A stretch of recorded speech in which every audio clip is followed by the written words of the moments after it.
네, 일품 51쪽에 부등식 활용 부분이에요. 1번 문제 좀 보시면 요약해서 좀 써놨는데 전체가 50명이었고 그 중에 15명은 평균적으로 7점이 올랐다라는 거는 점수의 합계는 15명의 7점을 곱한 그거 얼마입니까? 105점이 올랐다라는 의미고요. 6명이 평균적으로 5점이 떨어졌다는 건 점수 합계가 30점이 떨어졌다는 얘기예요. 이렇게 해서 두 번째 평균이 72점 이상일 때 첫 번째 평균은 최소 몇 점이냐? 우선은 어느 부분을 부등식으로 세워야 되는지는 여기 문장 중에 이상, 이하, 미만, 추가가 나와 있는 이걸 보고 판단하시면 돼요. 이 부분이 부등식으로 바뀌어야 되겠구나. 그리고 지금 같은 경우는 첫 번째 평균이 최소 몇 점이냐 물어보면서 이 부분을 문자 x로 잡았을 때 식표현이 좀 쉽다. 이 부분 구해라 라는 것을 암시하고 있죠.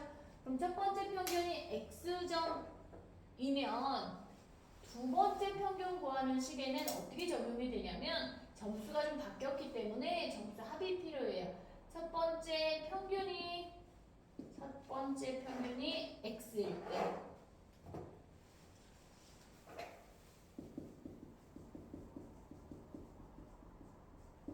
평균 점수가 x점이면 저기 있는 인원 50명을 곱해서 점수 합이 나오게 됩니다. 첫 번째 점수의 합은 50 곱하기 x였던 겁니다. 네. 이런 거 어떻게 생각하냐면 평균 자체가 점수 합을 인원수로 나눈 거였기 때문에 네, 점수의 합은 50x. 그럼 이 상태에서 이렇게 변화돼서 두 번째는 점수 합이 어떻게 되냐? 두 번째 시험에 점수 합식 만들어보자. 50x에서요. 15명이 7점씩 올라서 점수 자체가 105점이 올랐다라는 의미. 6명이 5점씩 떨어져서 점수가 30점이 떨어졌다는 의미죠. 이거를 전체 인원은 여전히 50명 해서 네. 요렇게 50명분의 점수합 이렇게 해주면 이게 바로 평균식이죠. 평균은 72점 이상이다. 이렇게 만드시면 됩니다. 그러면 계산은 간단합니다. 50을 이쪽에 곱해주면요. 그럼 여기 좀 정리를 해볼까? 위에 분자부터 써보자. 50x 네. 50 같은 걸 곱할 때 암산하는 요령은 100을 먼저 곱한 다음에 반으로 나눈다 생각하시면 돼요. 100을 곱하면 7200, 절반하면 3600 이렇게. 이 50이라는 수를 곱할 때 또는 5를 곱할 때도 10배하고 반 나누면 되고 합니다. 암산도 연습하면 좋아요. 75 그러면 3525 25로 좀 나눠지는 수 같으네. 50으로 그냥 바로 나누자. 3525 이걸 간단히 표현하시면 되는데 우선 5로 나눠서 소수로 표현하면 괜찮을 것 같아요. 5, 7은 35 705 10분의 705니까 소수로 70.5랑 같은 수가 나오겠죠? 그래서 두 번째 평균은 75점 이상입니다. 네, 2번도 이제 부등식 활용입니다. 사과 120개를 구입했는데 24개의 흠집이 나 있었다. 그러면 120개에서 24개를 빼서 96개가 흠집 없는 사과죠. 흠집 없는 사과는 96개. 그럼 그 96개를 팔아서 구입 가격 120개 다 산 거에 대한 8%의 이익을 얻고 싶다. 내가 구입 가격의 8% 정도는 돈을 벌고 싶다. 그럼 사과 한 개당 몇 프로의 이익을 붙여서 팔아야 되느냐? 내가 흠집 있는 사과를 458이기 때문에 개수가 좀 줄었죠? 그러니까 좀 더 많은 이윤을 붙여야 내가 낸 돈의 8% 금액을 받을 수 있겠죠. 50을 한번 표현해 보도록 할게요. 두 가지를 비교하는 겁니다. 내가 상한기에 몇 프로 이익 붙여야 되냐, 이거는 딱 봐도 모르니까 X%라고 표현을 하시면 돼요. 내가 사과 한 개당 X%의 이익을 붙인다. 그래서 이렇게 X를 뭘로 할지 정확히 표시해 놓고 비교를 합니다. 내가 96개를 팔 건데 96개를 X%에 좀 이익을 붙여서 판 거랑 내가 120개를 사왔는데 8% 정도 이익을 붙인 거랑 비교를 해봤을 때 내가 조금 이윤을 많이 붙여서 8% 정도의 이익 버는 돈 이상의 돈을 벌고 싶다라는 겁니다. 됐죠? 그러면 여기에서 처음에 한 개당 얼마인지 원가도 모르는 상황이긴 합니다. 그러면 원가를 모르니 A1이라고 정해볼게요.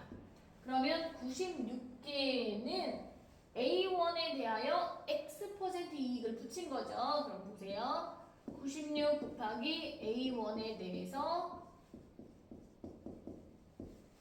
X% 이익을 붙였다. 네, 이렇게 표현합니다. 내가 이익을 붙인 게 100%에다 더해서 비율을, 백분율을 나타내 주시면 되고요. 120개는 A1에 사왔는데 거기에서는 8% 되는 그 돈 이상을 나는 벌고 싶다. 네, 그러면 양변에 지금 보시면 A1은 똑같이 곱해져 있어요. 그래서 전체적으로 A로 나누어서 A가 없어지면서 X에 대한 부등식을 풀 수 있는 겁니다. 그럼 이제 계산하려고 하는데 약분되는 수가 좀 많이 보이니까 약분을 좀 할게요. 양변에 100도 이렇게 똑같이 약분할 거고요. 96이나 120도 최대 공약수 24로 나누어 주면요. 여기는 96 120 잠깐만 96이 얼마냐 24 곱하기 4 4, 4, 16 24 4개이고 120은 5개구나. 이렇게도 24 나눴더니 여기가 4 밑에 쓰니까 좀 그러네. 위에 씁시다. 이렇게 했고 그럼 지금 요쯤에서 한번 남는 거 써볼까? 4하고 100 더하기 x 착착 5하고 108 540 이렇게 되네요. 그러면 전개해봅시다. 400 더하기 4x 그럼 4x 넘어가니까 반의 반 35% 되겠죠? 35% 이상의 이익을 붙여서 팔아야 되겠다. 이렇게 하세요. 네, 3번 문제 나와 있는데 많이 복잡해 보입니다. 둘레가 4.5km인 원 모양의 호수가 있다. 원형이고요. 그 길이가 4.5km. 혜진이 속력 모르고 지용이 속력 알아요. 반대 방향으로 가서 지용이가 다시 A 지점에 올 때까지 지용이와 혜진이는 2번 만났다. 혜진 속력의 범위가 어떻게 되냐라고 하는 겁니다. 우선은 기본적으로 알아야 될 내용은 어떤 원형의 모양을 지나가는데 반대 방향으로 가서 서로 만났다라는 표현이 어떤 의미인지를 알아야 합니다. 서로 보시면 여기 뭐 어떤 A 지점이 있었다 하고 얘가 이만큼 갈 동안 얘가 반대로 이렇게 갔는데 만났다. 이 의미는 반대 방향으로 만날 때의 특징. 두 사람의 거리의 합이 한 바퀴라고 하는 것은 문제에 있는 원형의 둘레 4,500m가 될 때 여기에 뭐 혜진이, 지웅이 이렇게 된다고 하면은 혜진이가 간 거리, 지웅이가 간 거리 합해서 4,500m가 되면 그때 이들이 만나게 되는 거고 그 지점에서 다시 출발해서 또 지웅이는 지웅이대로 혜진이는 혜진이대로 가는데 그 역시 또 거리 합이 더 되면 그때 다시 또 만나게 되는 겁니다. 네, 그런 기본 정보 알고 있어야 되고요. 반대 방향으로 가서 만났다라는 의미. 그런 거 하나랑 또 하나. 지용이가 다시 A 지점에 올 때까지라고 했어요. 지용이가 한 바퀴 돌아서 제자리에 올 때는 지용이의 속력이 나와 있고 거리가 있기 때문에 지용이 혼자만 봤을 때는 몇 분 만에 도착했는지 알 수 있습니다. 그래서 지용이가 다시 A 지점에 올 때까지를 한번 생각해 보면 지용이가 한 바퀴 도는 것은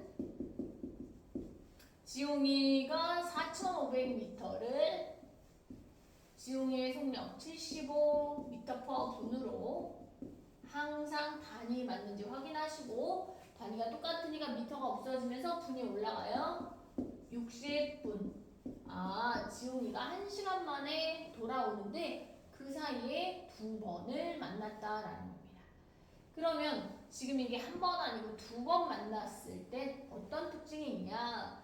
지용이랑 혜진이가 간 거리합이 한 번 만날 땐 거리합이 한 바퀴, 2번 만나면 거리합이 2바퀴, 4,500에 곱하기 2가 돼요. 그리고 여기에서는 딱 2번 만났고 그 다음 상황이 어떻게 되느냐? 2번 만나고 한 요쯤에서 만나고 조금 더 만나서 얘네들이 다시 조금 더 돌아서 A에 도착했을 수도 있어요. 이거는 지금 2번 만났고 3번 만나기 전에 도착했다 이렇게 생각하시면 돼요.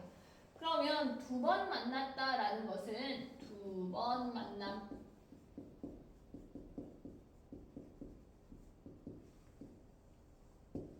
2번 만난 것은 이 둘의 거리 합이 혜진이와 지용이의 거리 합이 보시면 60분 동안 혜진이는 x/분이니까 60x라는 속력, 지용이는 얼마죠? 60 곱하기 75 하셔도 되고 지용이는 어쨌든 4,500m 간 거니까 바로 그냥 4,500m 하셔도 되고 요렇게 얘는 이 거리 합이 2번 만났다는 거는 4,500 곱하기 2 요거는 초가 된다라고 볼 수 있죠. 2번 딱 만나고 맨 끝에 A 지점에서 만나는 건 제외한다고 했거든요. A 지점에서 마지막에 딱 만나는 건 제외한다고. 그러니까 2번 만나고 요쯤에서 또 이제 뭐 만나고 조금은 더 가는 게 A다. 그러니까 2바퀴 초과 이 둘의 거리 합이. 네, 한 번 더 이해해 볼게요. 이렇게 한 번 만났어. 여기 또 한 번 만났어. 그럼 그쯤에서 또 얘 그 방향대로 얘는 이대로 가고 다른 애는 또 이대로 가고 이런 식으로 거리 합이 한 바퀴 될 때마다 만난다 했죠? 그러니까 2번 만났으니까 2번 만난 것 거리 초과 3번 만난 것 3바퀴 되기 전에는 돌아왔다는 거죠.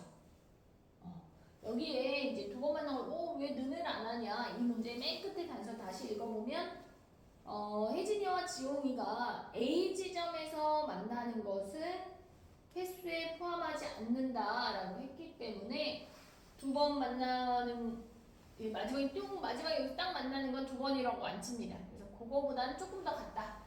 그리고 이제 여기서는 역시나 마지막 3번째 만나려고 딱 돌아오는 순간 만나는 그 경우도 횟수에 추가하지 않기 때문에 3번 만난 것 이하. 이때도 그냥 2번이라고 치거든요. 이 마지막 단서가 좀 독특합니다. 그럼 이제 이거를 계산하시면 되는데 아까 이거 어차피 4,500m잖아요. 그럼 전체적으로 4,500m를 빼볼게요. 여기 4,500m 2개 곱해져 있었는데 한 번이 빠지니까 여기 4,500. 여기는 3번 곱해져 있었는데 한 번이 빠지니까 2번만 남겠죠. 9,000.